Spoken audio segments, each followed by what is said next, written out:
안녕하세요. 저는 40대 중반의 귀한 딸을 낳아 행복한 육아 생활을 보내고 있는 평범한 여성이에요. 살다 보면 제가 설계한 대로만 인생이 흘러가는 건 아니더라고요. 저는 평소에도 계획적인 삶을 살았기 때문에 변수가 없도록 자신을 잘 관리해 왔어요. 그 덕분에 말단이지만 공무원이 될 수도 있었고, 운 좋게 좋은 남자와 결혼해서 행복한 결혼 생활을 할 수도 있었죠. 그렇다고 해서 저에게 완벽한 날들만 있는 건 아니었어요. 정말 생각도 못한 일들로 우울하고 화가 머리끝까지 나는 시간들을 보내야 했던 적도 있었어요. 오늘 제가 말씀드릴 사연은 힘들었던 그날들에 관한 이야기입니다. 남편은 참 좋은 사람이었어요. 영업직으로 해외 출장도 잦았던 그 사람은 항상 어딘가 갈 때마다 저와 함께하고 싶어 했던 사랑 많은 남자였어요. 그리고 헌신적이었죠.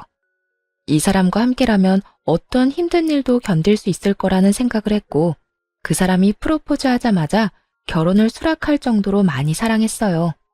그렇지만 모든 것이 완벽한 사람은 없다고 하죠. 이 완벽하고 멋진 남자에게도 딱 한 가지 단점이 있었어요. 다행이라면 남편 본인의 문제는 아니었어요. 바로 그 사람의 아버지, 제 시부에게 문제가 있었거든요.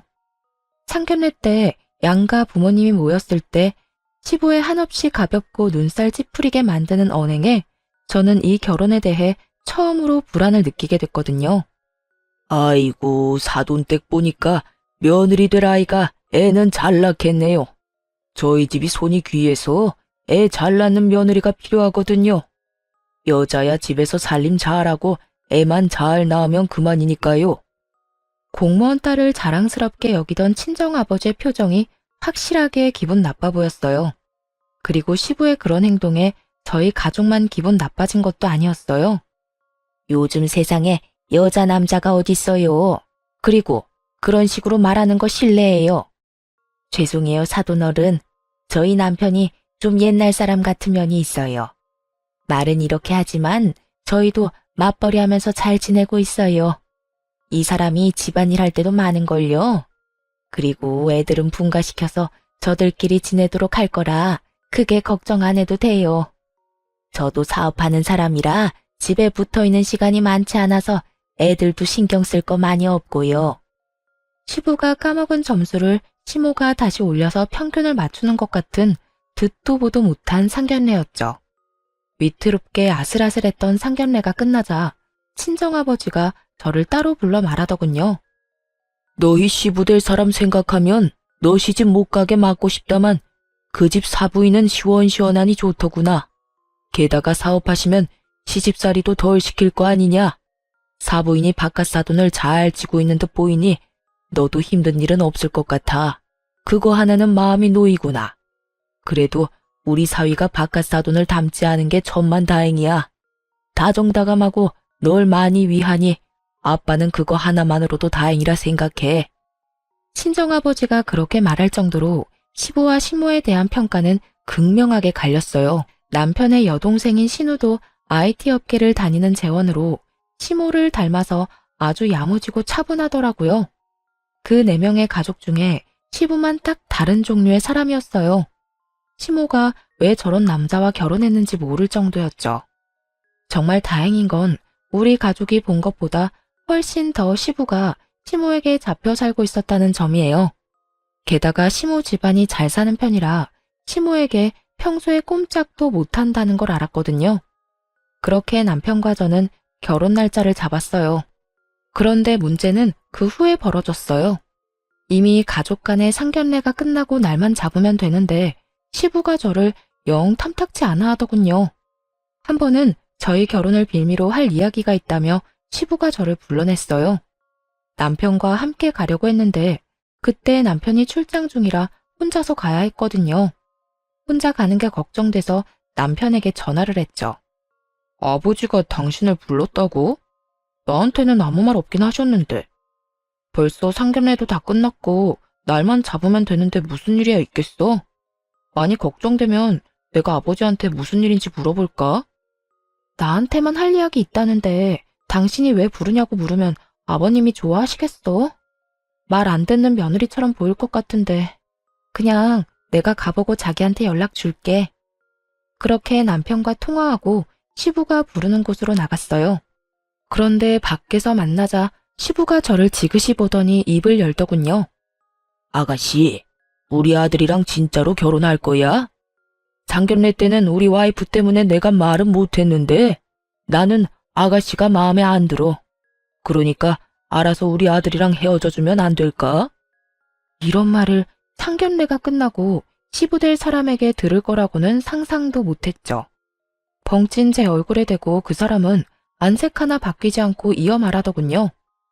내가 왜 이런 말 하는지 궁금한 표정이네. 나는 말이야, 원하는 며느리상이 있어요. 그런데 아가씨는 내가 원하는 것과는 정반대야. 그 중에 하나가 아가씨 나이지. 우리 애가 35인데 아가씨가 38이잖아. 나이가 많은 것도 싫은데 내가 싫어하는 일하면서 남편 내조 안 하는 그런 여자네. 그러니 내가 반대를 좀 하겠다는 거지. 아들도 지금은 아가씨 좋아서 결혼하겠다고 하지만 자기보다 더 늙어가는 아가씨 얼굴 봐도 좋아할까? 지금이야 헤어지고 울고불고 해도 결국에는 나한테 감사할 거야. 듣는 내내 이 사람의 정신 상태와 수준을 의심하게 되는 말들이었어요. 정말 시부는 최악의 사람이었죠. 그렇다고 여기서 물러설 생각은 없었어요. 이 사람만 빼면 저한테 호의적이고 좋은 사람들 뿐이니까요. 그리고 솔직하게 말해서 다른 가족 몰래 저를 불러 이런 이야기를 했다는 건 다른 가족들은 그런 생각 없다는 걸 뜻하고요. 어느 정도 상황을 추측한 제가 시부에게 말했어요. 제가 알기로는 어머님도 아버님보다 연상이라고 알고 있는데 그럼 어머님도 나이가 많아서 싫으셨겠네요? 그런데 어떻게 결혼하셨죠? 제 말에 시부가 갑자기 눈치를 보더니 답을 못하더군요. 그 이유는 저도 잘 알고 있었어요. 시부는 시모가 번 돈으로 살고 있는 사람이었거든요. 시부의 직장 역시 시모의 친정에서 마련해 준 것이었고요. 제가 시모를 걸고 넘어가자 아무 말 못하는 것부터가 그 증거였죠. 저는 그 사람이랑 파혼할 생각 없어요. 말씀 다 끝나셨으면 가봐도 될까요? 사실 여기 오기 전에 그이한테 아버님이 몰래 보자고 했다고 벌써 말했거든요. 제 말에 시부 얼굴이 깜짝 놀라더군요. 그렇잖아도 자기가 먼저 아버님한테 전화해서 무슨 일인지 물어봐 줄까 하고 이야기하던데 제가 우울한 목소리로 전화하면 아버님한테 오늘 무슨 이야기 했는지 전화할 수도 있겠네요. 제 말에 시부가 확 얼굴을 일그러뜨리더니 저한테 경고를 날리더군요. 오늘 이야기 아들한테 할 거야? 그건 아버님 하시는 거에 따라 다르죠. 의기양양하게 말했지만 사실 알 수 없었어요. 남편이 제 편을 들지 시부의 편을 들지 남편은 가족을 소중히 하는 남자였으니까요. 시부와 제가 정반대의 주장을 하게 됐을 때 누구를 선택할지 알 수 없었어요. 그래서 저도 시부에게 강하게 나갈 수 없었어요. 그래도 당분간의 시간은 벌었고 시부가 시모의 눈치를 본다는 사실을 알았으니 그 부분을 공략할 생각이었어요. 아버지랑 이야기는 잘했어? 저녁에 남편이 걱정이 됐는지 먼저 제게 연락을 했더라고요. 아버님이 나에 대해서 집에 따로 말씀하신 건 없어? 남편의 물음에 저도 물음으로 답할 수밖에 없었어요. 상황을 파악하려면 남편 상황도 알아야 하니까요. 사실은 그렇게 좋게 보신 건 아닌데 어머니랑 동생이 당신을 마음에 들어 하셔서 아버지도 그 뒤로는 아무 말도 안 하셨지. 왜? 당신한테 뭐라고 해? 정말 다행스러운 정보였죠. 내가 좀 모자라 보였나 봐. 나보다 더 좋은 며느리를 보고 싶다는 식으로 이야기하셔서 좀 놀랐지. 뭐? 아버지한테 내가 말해놓을까? 자기가 나를 좋아하는 것보다 훨씬 더 내가 자기를 좋아한다고? 확고한 남편의 마음까지 확인하고 났으니 저도 앞으로의 방향을 결정했어요. 시모를 공략해서 시부가 그딴 말은 할 수도 없게 만들어주겠다고요. 말만으로도 너무 고마워. 그러면 어머님이 어떤 거 좋아하는지 알려줄래? 그리고 평소 성격이 어떠신지도 알려줘. 저는 남편에게 시모가 좋아하는 것들에 대해 알아냈어요. 그리고 다음 날부터 시부 몰래 천천히 시모의 마음에 들기 위해 하나하나 준비했어요. 그리고 6월의 어느 날 아침부터 시댁을 찾았어요. 뜬금없이 찾아온 저에게 남편도 시모도 깜짝 놀라더라고요. 사실은 남편에게 아무 말 없이 찾아온 거였거든요. 어? 오늘 무슨 일로 우리 집까지 왔어? 우리 오늘 일정 있는데. 그래, 네가 와줘서 좋은데 우리 가족끼리 일이 좀 있어서 나가봐야 하는데. 시모는 난감한 표정으로 말하더군요. 그래서 제가 하얀색의 작은 조합꽃을 건네며 말했어요. 알고 있어요. 오늘 그이 외할머님 기일이잖아요. 작년에 들었어요. 사실 오늘 와야 할까 말아야 할까 고민 많이 했거든요. 그래도 저희 이제 상견례까지 했고 곧 가족 되는데 이런 행사에는 빠지면 안 될 것 같아서 이렇게 연락도 없이 불쑥 찾아뵙게 됐어요. 혹시 제가 잘못한 걸까요? 제 말에 시모가 눈시울을 붉히더니 기특하다는 듯 제 얼굴을 보더라고요. 그러면서 제가 건넨 꽃다발을 안고는 저를 꼭 안아주시더라고요. 너무 고맙다. 어쩜 이렇게 섬세하니? 그래, 너도 이제 가족이지. 우리 같이 가자. 그러자 시부가 뒤에서 또 초를 치는 소리를 하더군요. 상견례 했다고 가족은 아니지. 아가씨 경우가 없네. 가족 행사에 이렇게 다짜고짜 끼어들면 어떡하나? 생각이 짧아도 이렇게 짧을 수가 없어. 그리고 너 아직 우리 가족 아니야. 여보, 당신이 지금 그런 말 할 때예요? 오늘 무슨 날인지 아침까지도 몰랐던 사람이 당신이잖아. 우리 엄마 기일이라고 내가 며칠 전에도 이야기했어요. 그런데 아침부터 늦잠 자고 잊어버리고 말이지. 새아가 밥만 좀 본받아요. 아직 결혼도 안 했는데 상견례 했다고 벌써 시댁 외가 챙기는 기특한 며느리야. 당신 저번에 상견례 할 때부터 이상해? 대체 얘가 뭘 했다고 이렇게 매번 딴지를 걸어요? 아니, 그렇게 치면 당신이 제일 이상하지. 집에 사람을 들이는 일이야. 한번 보고 뭐가 그렇게 마음에 들어? 집에 사람이 드는 일이니까 좋은 거죠. 이렇게 세심하게 사람 챙기는 며느리가 많을 것 같아요? 게다가 공무원이라는 직업도 안정적이죠. 우리 아들 좋아하지. 집안 행사에 알아서 참여도 잘하지. 대체 뭐가 그렇게 못마땅하다는 거예요? 당신이 그럼 이야기 좀 해봐요. 이 며느리 어디가 그렇게 마음에 안 드는지. 시모는 아예 눈에 쌍심지를 켜고 시부를 바라보더군요. 그런 시모 눈길에 시부는 꼼짝도 못하더군요. 버벅거리며 한다는 핑계도 참 웃겼어요.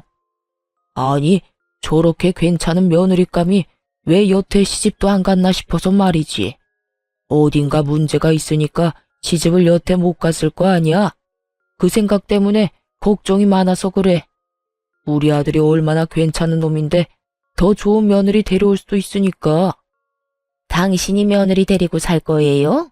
며느리는 아들 마음에만 들면 되지 왜 당신이 새아가를 품평해요? 명색이 시아버지라는 사람이 며느리 아껴주지는 못할 망정. 시어머니도 안 하는 시집살이 시킬 셈이요. 그리고 아들이 좋다잖아요.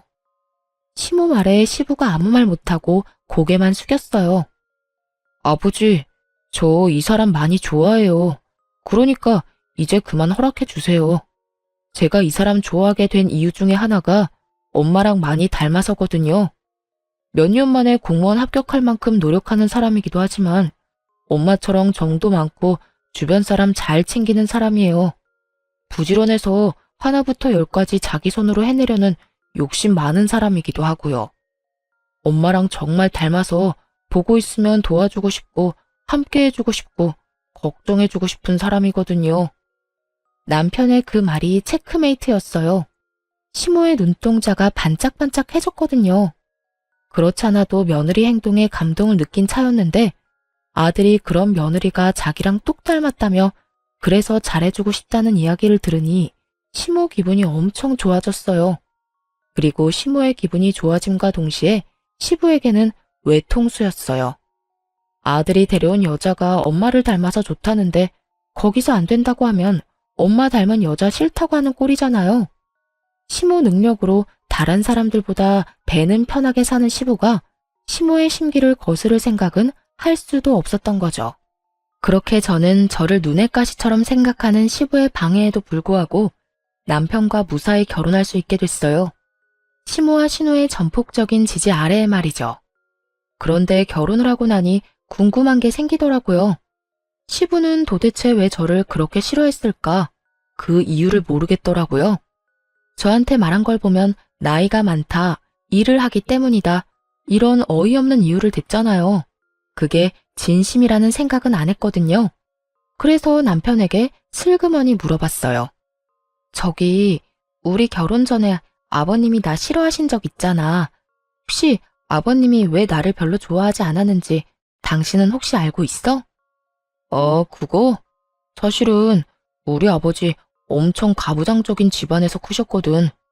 남자는 하늘, 여자는 땅, 이런 집안. 게다가 그런 집에 독자로 태어나셨으니 그런 사상이 몸에 배어 있어. 근데 어머니가 사업하면서 돈도 잘 버시잖아. 워낙 어머니가 잘 나가니 억눌려서 더 그런 거지. 당신이 어머니처럼 잘 나갈 것처럼 보이는 게 싫었던 모양이야. 남편 말을 들으니 더 의아했어요. 그런 사람이 그 시대에는 그렇게 드물다는 직업 있는 신여성이랑 어떻게 결혼을 한 거야? 누가 봐도 순종적이고 의존적인 여자랑 결혼하실 것처럼 보이는데 나한테도 남편 내조 안 할 것 같다고 일하는 며느리 싫다고 하셨거든. 아버지가 학교 졸업하기 직전에 할아버지랑 할머니가 돌아가시는 바람에 가세가 많이 기울었대. 그때 취직한 곳이 우리 외갓집에서 운영하는 업체였고 거기서 두 분이 만나서 연애 결혼하셨다고 하더라고. 그래서 아버지한테는 어머니 집안 분위기 자체가 완전 정반대라 많이 눌려 사신 것 같더라고. 나는 솔직히 이해는 안 가지만 어린 시절을 떠받들며 살아오셨는데 여자에게 사업을 할 수 있도록 해줄 만큼 개방적인 외가 집안 분위기가 안 맞아서 그런 것 같아. 그러니까 당신이 이해 좀 해줘. 가만 보니 시부의 콤플렉스 때문에 애꿎은 제가 미움받는 것 같더라고요. 제가 시모와 그런 면에서 많이 닮은 탓에 그 콤플렉스를 건드린 모양이고요. 어쨌든 그 뒤로 시부는 저를 그런 얼토당토 않은 이유로 건드리지는 않았어요. 게다가 시모가 항상 바쁜 탓에 저희는 시댁에 자주 가보지도 못했고 제가 가끔씩 점심시간에 시모와 약속을 잡아 시부 없이 시모와 남편 이렇게 셋이서 식사를 하는 경우가 더 많았죠. 그렇게 별 문제 없이 지내는 것 같은 저희 부부에게도 문제는 있었어요. 바로 2세 문제였죠. 결혼이 결정된 뒤부터 제 나이를 고려해 자연 임신을 하려고 그렇게 노력을 했어요. 그런데 1년이 넘도록 임신이 안 되더군요. 솔직히 저는 제 탓이 아닐까 하는 생각을 했어요. 일단 나이가 제가 더 많잖아요. 게다가 38이라는 늦은 나이에 결혼을 하기도 했고 그래서 초반에 병원에 가자는 이야기를 남편에게 못하겠더라고요. 그런데 도저히 안 돼서 병원을 예약했어요.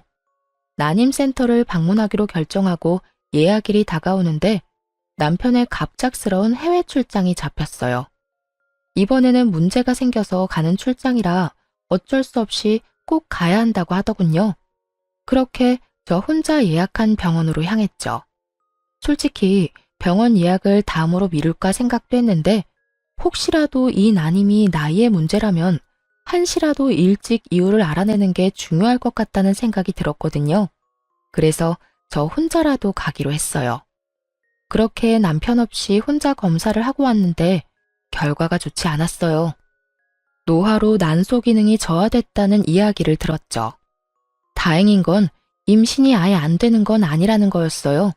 시험관으로 충분히 가질 수도 있다고 했죠. 출장에서 돌아온 남편은 그런 저를 위로해줬어요. 시험관 시술을 준비해야 했지만 저도 충격을 많이 받은 터라 마음을 추스르고 시험관 준비를 할 생각이었어요.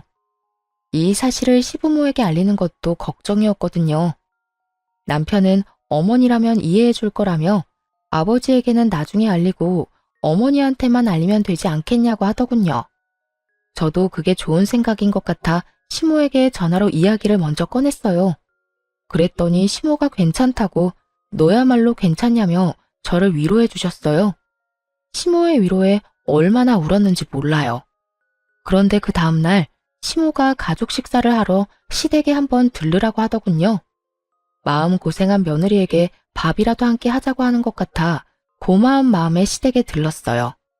그런데 시부가 집으로 들어온 저한테 대뜸 삿대질을 하며 소리를 질렀어요. 너 불임이라며? 내가 이럴 줄 알았어. 그래서 너랑 우리 아들 엮어주기 싫었던 거야. 다 늙어서 젊은 애랑 결혼하면서 애도 못 만들어주는 게 될 일이야? 어떤 상황에도 애는 낳아줘야지. 벼르고 있었던 모양인지 시부의 말에는 가감이 없었어요. 필터링 없이 뇌에서 나오는 대로 짓거리고 있었죠. 보다 못한 남편이 시부를 말렸어요. 아버지, 그만하세요. 제 와이프한테 무례하게 굴지 마시라고요. 그리고 불임이 아니라 난임이에요. 저희 시험관 하기로 이미 결정했고 준비 중이라고요. 아이고, 늙은 난자가 퍽이나 도움이 되겠다, 응? 넌 왜 이렇게 속이 없어? 도대체 이런 여자 어디가 좋단 말이냐, 응? 세상에 널리고 널린 게 여자야. 젊고 더 예쁘고 싹싹한 애가 놀렸는데 왜 저런 늙기만 하고 당돌한 애를 며느리감으로 데려왔어? 이참에 이혼해라.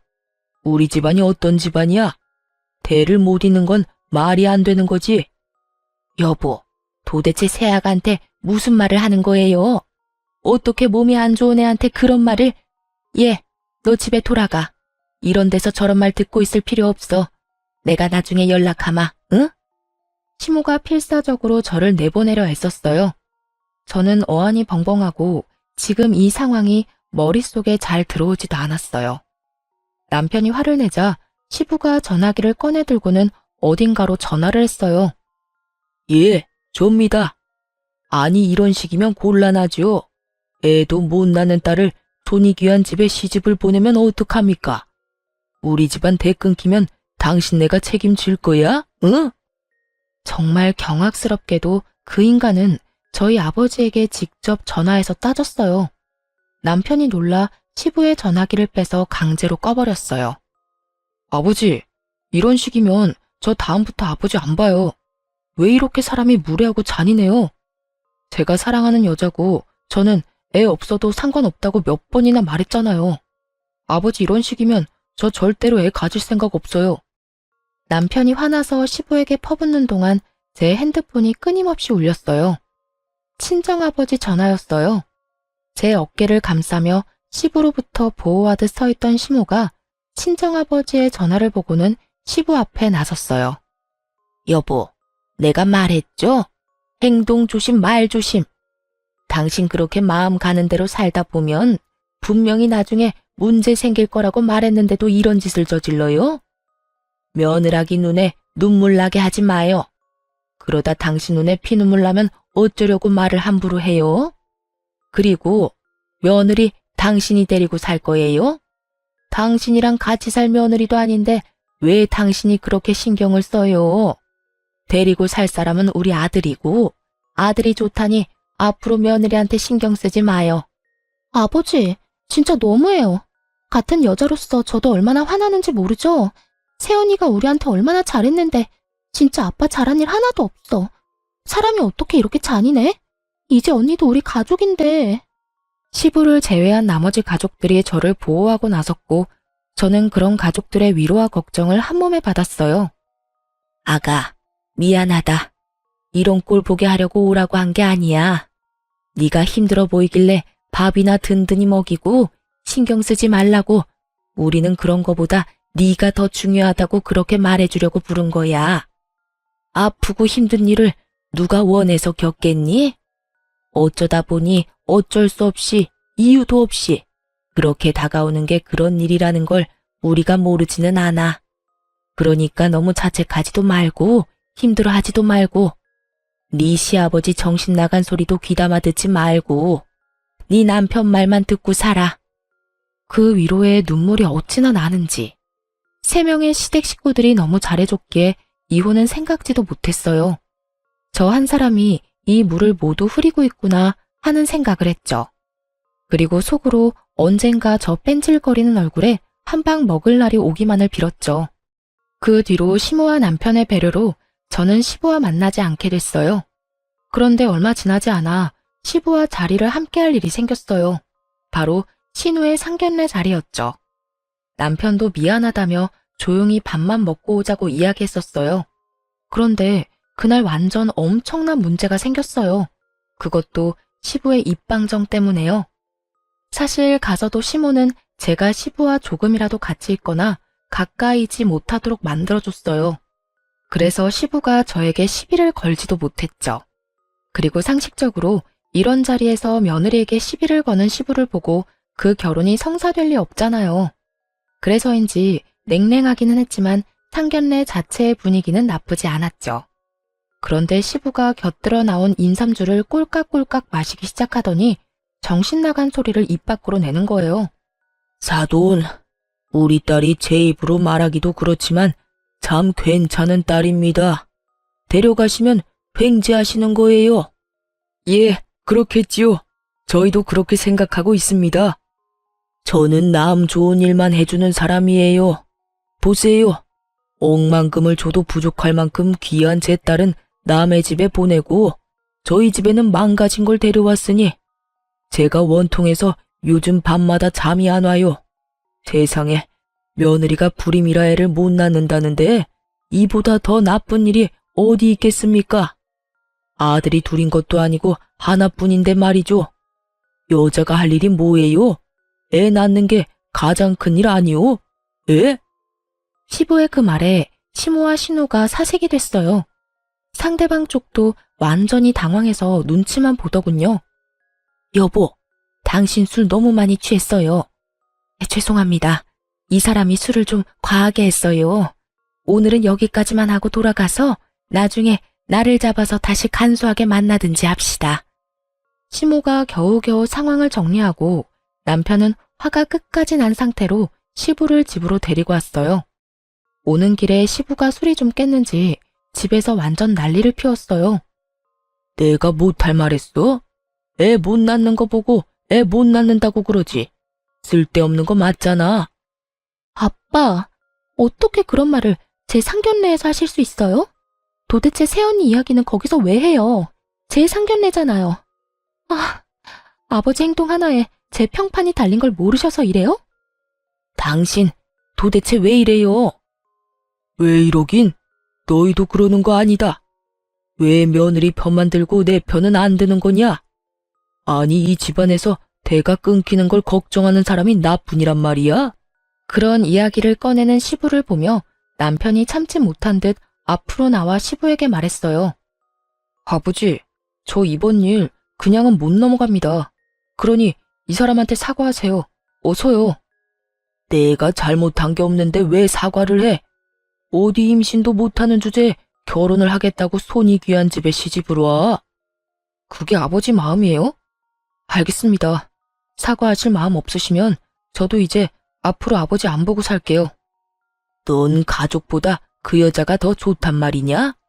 네가 어떻게 나한테 그럴 수 있어? 너 장손이다. 우리 집 독자야.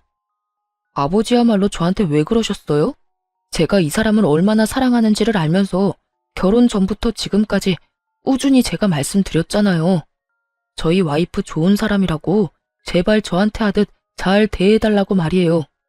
전 이 사람 말고 다른 사람은 필요 없어요. 그리고 아버지 하는 행동 덕분에 애도 갖고 싶지 않고요. 그러니 앞으로 제 와이프한테 애를 못 가지느니 어쩌느니 그런 이야기 하지 마시고 저한테 말씀하세요. 제가 애 안 가질 생각이니까.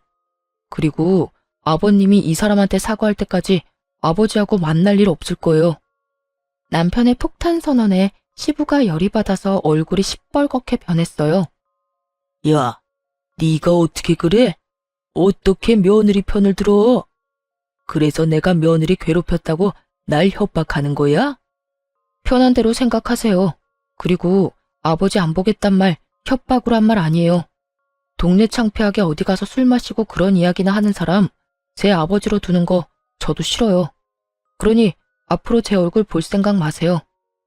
남편은 시부를 충격에 빠뜨린 뒤 저를 데리고 밖으로 나왔어요. 남편이 말하는 내내 시모와 신우가 아무 말 없이 남편 눈치만 보는 걸 보니 아마 미리 세 사람은 이야기가 다 되어 있었던 것 같았어요. 그게 아니었으면 시모가 중간에라도 말렸었겠죠. 그런데 그게 아닌 걸 보면 시모도 남편의 그런 생각은 알고 있었던 것 같더라고요. 그렇게 집에 돌아온 남편이 저한테 한 이야기는 뜬금없이 강아지 입양이었어요. 여보, 우리 애 가지지 말자. 애 가지지 말고 강아지나 키우면서 살자. 요즘 세상에 애 없이 사는 사람들 얼마나 많은데. 그리고 나는 당신만 있으면 돼. 그러니까 애완동물 같은 거 키우면서 우리끼리 살자. 한편 말이 너무 고마웠지만 또 한편으로는 서운하기도 했어요. 저는 아이가 가지고 싶었거든요. 그래서 남편을 설득했어요. 아버님한테 화난다고 아이를 안 가지는 건 아닌 것 같아. 우리 시험관 해보자. 나 이대로는 정말 분하고 원통해서 못 살 것 같아.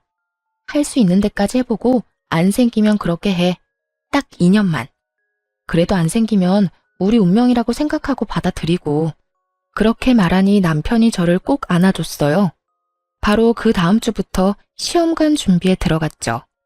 병원에 가서 그전 예약에서는 하지 못했던 남편의 검사도 겸사겸사 진행했는데 결과가 나올 순간 저희 모두 깜짝 놀랐어요. 저한테만 문제가 있다고 생각했는데 알고 보니 남편도 문제가 있었더라고요. 무정자증까지는 아니었지만 남편도 문제가 좀 있는 편이었어요. 그나마 다행인 것은 시험관을 하는 데에는 큰 무리가 없다는 거였죠. 남편은 당장이라도 그 검사 결과를 시댁에 알리려고 했지만 제가 남편을 말렸어요. 시모 생각이 나서요. 시모가 충격받을 것 같아서 시간을 두고 천천히 이야기하자고 남편을 설득했죠. 집 상황도 지금 어수선한데 좋은 이야기도 아니고 어차피 안 좋은 이야기는 저를 통해 들었으니 더 이야기해봐야 남편 탓처럼 보일까봐 신중하게 접근하기로 했죠. 그리고 저희가 한참 시험관을 준비하는데 시모의 생일을 맞이하게 됐어요. 생일날에 시부와 얼굴 마주하며 밥 먹고 싶은 마음은 없었기 때문에 시모와 신우에게만 살짝 말해서 저녁에 밥을 먹기로 했어요. 그런데 시모에게 그날 낮에 전화가 왔더라고요. 다급한 목소리로 남편과 저를 찾는 것을 보아하니 분명 무슨 일이 생긴 것이 틀림없었죠. 얘, 집에 좀 빨리 와봐라. 세상에, 지금 난리도 아니야. 나 어떻게 해야 될지 모르겠어. 네가 와서 이 사람들 좀 말려봐. 시댁으로 황급히 달려갔더니 집안이 초토화가 되어 있었어요. 거기에 있던 것은 신우 상견례 때 보았던 예비 사돈 어른이었어요. 상견례 자리에서 큰 소리 뻥뻥 치더니 이보시오. 당신이 누구 욕할 처지야? 검사 안 해봤으면 어쩔 뻔했냐고. 이게 뭔가 싶었는데 신우는 옆에서 울고 시모는 그런 신우를 보호하듯 서 있었어요. 그리고 시부는 완전 당황한 채로 서 있었죠. 돌아가는 상황을 보니 신우에게 문제가 있던 모양이었어요. 그런데 갑자기 쳐들어와 이런 무례라니 우리를 얼마나 우습게 본 건지 짐작도 안 가더라고요. 아니, 검사 결과가 잘못된 거 아닙니까? 내 딸이 그럴 리 없어요. 그럴 리가 없기는 검사 결과가 거짓말일 리가 없잖아. 아니, 어떻게 애도 못 낳는 여자를 들이밀어? 난 이 결혼 절대 허락 못해. 애 낳는 게 여자 할 일이라던 당신이 설마 이러고도 우리 애한테 당신 딸 들이미는 건 아니겠지?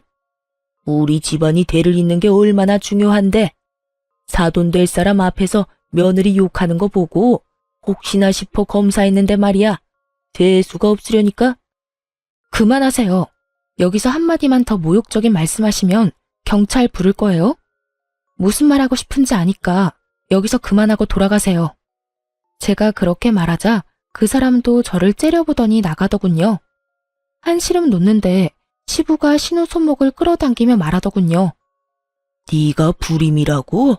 거짓말일 거야. 병원 한번 가보자. 다시 검사해야 할 거 아니냐?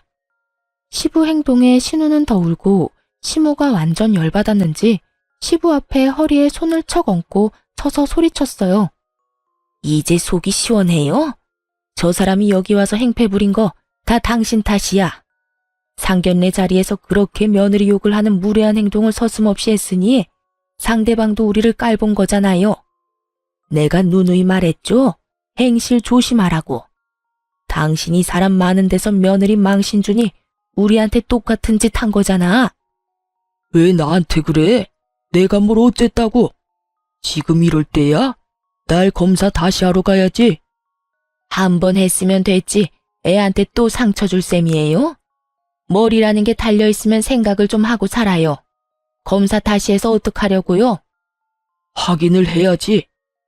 확인해서 뭘 어쩔 건데? 확인 사살 시키려고? 그만하세요. 아버지, 이렇게까지 저를 비참하게 만들 셈이에요? 아버지가 무슨 생각하고 있는지 알겠어요. 여태 올케 언니한테 하던 막말을 저한테 하고 싶은 거겠죠. 저 지금 아버지 얼굴도 보고 싶지 않아요. 내가 누누이 말했죠? 남의 눈에 눈물 나게 만들지 말라고. 옹졸한 마음으로 며느리 눈에 눈물이나 나게 만들더니 결국은 제 딸한테 피눈물 나게 만든 게 당신이야. 왜 입방정을 떨어요? 당신이 상견례에서 그딴 말만 안 했어도 저 사람들이 이런 식으로 난동 피울 일은 없었지. 그렇게 시모가 화내고 있는데 남편이 신우를 달래며 그렇게 말하더군요. 요즘에 난임이라는 거 불치병 아니야. 내가 병원 가서 알아봤거든. 그리고 나도 검사 결과 안 좋았어. 신우를 달래려고 한 그 말에 시부가 뜬금없이 눈에 불을 켜더니 시모를 쳐다보며 손가락질을 하며 큰 소리를 쳤어요. 가만 보니 당신이 잘못한 거네. 어떻게 문제 있는 자식들만 낳아서 나를 이렇게 비참하게 만들어? 지금 당신 무슨 말을 하는 거야? 이 미친 인간아. 뭐? 나 때문? 애는 혼자 낳아. 내가 혼자 만들었어? 너 반, 나 반이야. 이 인간이 어디서 남 탓을? 그럼 그게 내 탓이겠어? 옆엔 내가 일이나 한답시고 나돌아다니니까 애들이 이렇게 하자가 생긴 거야. 내가 처음부터 그런 생각 들었지.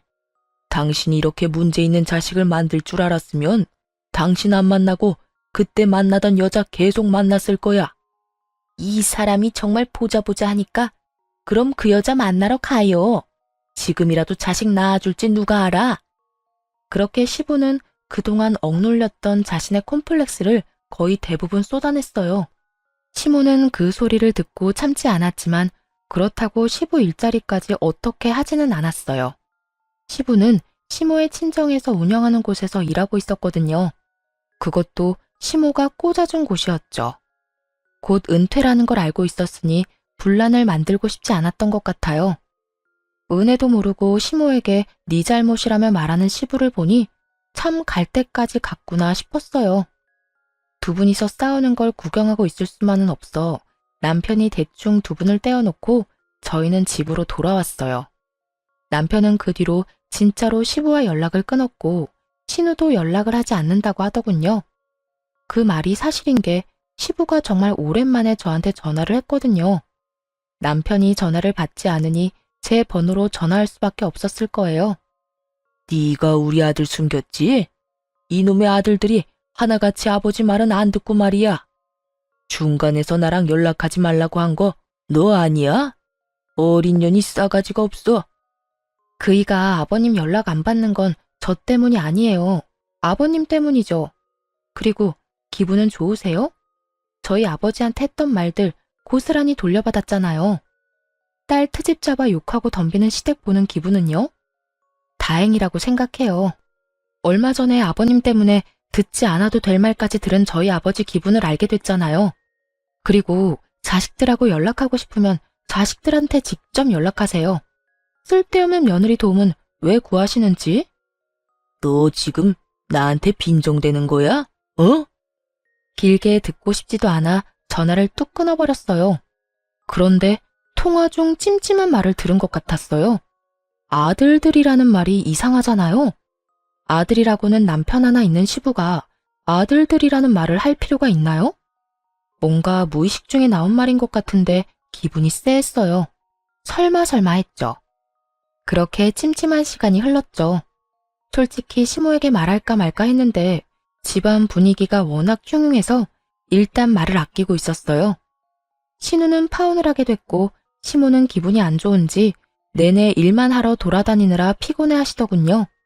직장에서도 시부를 마주쳐야 하는 일이 생각보다 너무 피곤했나 봐요.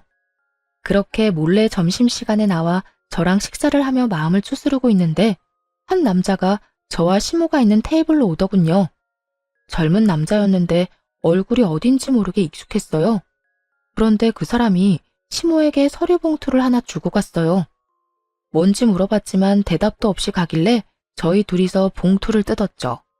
그런데 거기에는 유전자 검사지가 있었어요. 아버지와 아들로 보이는 사람의 검사지인 것 같더군요. 그 봉투 안에 USB가 같이 들어가 있었어요. 저는 잠시 생각하다가 시모에게 한마디 했어요. 어머님, 사실 이 이야기는 안 하려고 했는데 저번에 아버님 화나서 저한테 전화하셨을 때요. 저한테 말 실수인지 이놈의 아들들이 하나같이 말을 안 듣는다는 말을 한 적이 있거든요. 아버님 아들이 남편뿐인데 들이라는 말을 들어서 물론 제가 잘못 들었을 수도 있는데 혹시나 해서 말씀드리는 거예요. 아들들? 아까 그 젊은 남자 내가 이상하게 얼굴이 익숙했다고 느꼈는데 일단 아가, 넌 식사하고 천천히 들어와. 나는 바쁜 일이 생각나서 먼저 일어나 보마. 그렇게 집에 오고 나서 며칠 지나지 않아 신우가 저희 집으로 찾아왔어요. 아가씨 어서 와요. 몸은 좀 어때요? 신우가 저희 집에 찾아온 것이 저와 동변상련의 아픔을 나누고자 온 것 같아서 저도 신경을 많이 썼거든요. 그런데 그게 아니었어요. 언니, 큰일 났어요. 저희 집 이제 진짜 되돌릴 수 없게 돼버렸어요. 무슨 일인데 그래요? 혹시 그 사람이 또 쳐들어왔어요? 아니요, 그게 아니라 엄마가 아빠한테 이혼하자고 소짝 날렸어요. 뜬금없는 시부모의 이혼 소식을 믿기 힘들었어요. 그게 무슨 말이에요? 두 분이 이혼을? 그것도 시모가 시부에게 이혼을 청했다는 게 제일 놀라운 포인트였죠. 왜냐면 시부가 이렇게 아나무인인 건 시모가 시부를 무척 좋아했기 때문이었거든요. 그 사랑의 힘으로 여태껏 그 많은 추태를 넘겨준 것이 시모였는데 갑자기 이혼이라니 이해가 안 갔어요. 이건 100% 아빠 잘못이긴 해요. 엄마가 덮어주고 싶어도 못 덮어줄 만큼. 어머님이 웬만한 일로는 이혼 이야기 안 꺼내셨을 텐데. 그게 아빠한테 숨겨둔 아들이 있었나 봐요. 얼마 전에 엄마한테 직접 친자 검사지랑 가족끼리 찍은 사진까지 줬대요. 근데 선을 좀 많이 넘었더라고요, 아빠가. 그 혼외자가 오빠보다 6개월 생일이 늦어요. 그렇다는 건 엄마 임신 중에 외도를 했다는 건데 그 사진이 더 열받았던 것 같더라고요. 게다가 상간녀는 어머니가 아는 사람이었고요. 아버지가 몇 달에 한 번씩 나가는 남자들 모임이 있는데 거기 식사를 항상 똑같은 데서 하거든요. 예전에 엄마가 아빠 따라 거기 가봤는데 별거 없었다고. 진짜 남자들끼리 모이는 모임이었다고 하더라고요. 그래서 아예 의심을 안 했던 거고요. 근데 알고 보니 그 가게 여사장님이 아버지 상간녀였더라고요. 그러니 엄마도 몰랐겠죠. 남자들끼리 가서 아빠는 그 여자랑 하룻밤 자고 그 다음날 함께 놀러도 다니고 그랬던 것 같더라고요. 아빠와 함께 있던 사진을 다 USB에 넣어왔으니 엄마 눈이 안 뒤집힐 수가 없지. 거의 10년 넘게 외도를 했던데 지금은 청산했다고 하지만요. 참 대담한 시부가 아닐 수 없었어요. 몇십 년을 한결같이 시부에 대한 애정으로 인내해온 시모에게 이런 뒤통수를 때릴 줄 누가 알았겠어요? 근데 그 사람은 왜 지금 어머님한테 다 밝힌 거예요? 혼외자 말로는 자기 크는 동안 양육비도 한 푼 안 줘놓고 버렸대요. 그래서 결혼할 때는 그 양육비 대신 결혼 자금을 아빠한테 받아가려고 했다고 해요. 근데 아빠가 절대 안 된다고 매몰차게 거절해서 열받아서 엄마한테 그걸 보냈다고 하더라고요. 그리고 자기는 이제까지 아빠 없이 컸으니 지금이라도 소송해서 아빠 되찾겠다고 저러니 엄마 입장에서는 곤란한 거죠. 이야기를 들을수록 머리가 아파왔어요. 그래서 어머님이 이혼 이야기 하신 거네요. 엄마가 뭐라는 줄 알아요? 아무데나 씨 뿌리는 바람둥이보다 씨 없는 순정남이 낫다고. 앞으로 아들 며느리 딸한테 그 지조 없고 더러운 생식 능력 자랑하지 말고 입 다물고 이혼 준비나 하라고 했어요. 시부가 그렇게나 중요하게 여기던 씨 때문에 결국은 이런 사달이 났으니 그 뒤로 어떻게 됐냐고요? 아주 지옥이었죠, 시부에게. 그 혼의 자식이 진짜로 친자 소송하는 바람에 시모는 시부와 빠르게 손절하고 이혼했고 시부는 위자료 내고 재산 분할은 거의 받지 못했다고 하더군요. 시모나 시부 이름으로 된 재산이 없었거든요. 거의 대부분이 재단 이름으로 되어 있어서 재산 분할 대상에 들지 않은 것 같았어요. 살고 계시던 집도 시모 친정오빠 이름으로 되어 있어서 뺏기지 않았다고 하더군요. 결국 개털된 시부가 혼외자를 찾아가 내가 네 아빠다 하고 말했지만 그 혼외자가 끈떨어진 시부를 좋아한다고 말할 리 없잖아요. 알고 보니 시부를 철저히 고립시키려고 소송 진행했던 거고 한창 소송 중에 시부 이혼했다는 이야기에 취하했다고 합니다. 결국 친아들이 친자 확인 소송을 안 하니 부양의 의무도 사라져 중간에 붕 뜬 거죠. 시부가 찾아갔는데 여태 무시하며 남으로 살았으니 앞으로도 남으로 살았으면 좋겠다며 버렸다더군요. 시부는 와이프와 자식들에게 모두 버림받은 데다가 직장마저 은퇴한 직후라 돈도 못 벌고 단기 알바로 근근히 먹고 산다고 하더군요. 대가 끊어질까봐 며느리에게 모진 소리, 못된 행동하던 시부가 그 대를 이어줄 자식들에게 모조리 버림받은 걸 보니 속이 시원하더군요. 대를 이을 가족이 있으면 뭐 하나요? 자신의 되먹지 못한 언행으로 몸조리 나가 떨어지게 만들었으니 결국 이제는 혼자 주변에 아무런 가족도 없이 쓸쓸히 노후를 맞게 됐잖아요. 늙은 후에 보면 자신이 걸어온 길이 보인다고 하죠. 시부의 현재를 보니 시부가 어떤 길을 걸었는지 정확하게 보이더군요. 시부가 시모에 의해 버림받고 남편과 신우는 시부를 찾지 않았어요. 다만 우리들끼리 찾은 이 안정과 평화를 지키는 쪽을 택했죠. 저와 남편은 어렵게 시험관으로 아이를 낳았고 신우는 그때의 남자와 헤어지고 다른 남자와 결혼해 저희처럼 시험관 시술을 준비 중이에요. 시모는 한동안 시부와의 피 터지는 이혼 소송으로 힘들어하긴 했지만 첫 손주 소식에 예전처럼 밝은 미소를 보내주고 있어요. 요즘에는 손주 재롱 보는 재미로 행복한 노후를 만끽하고 계시죠. 정말로 결혼을 하고 태풍 같은 일들이 휘몰아쳤던 것 같아요. 그래도 인생 통틀어 그런 안 좋은 날만 있는 건 아니잖아요. 나쁜 일 있으면 좋은 일도 있고 그게 인생이라고 생각해요.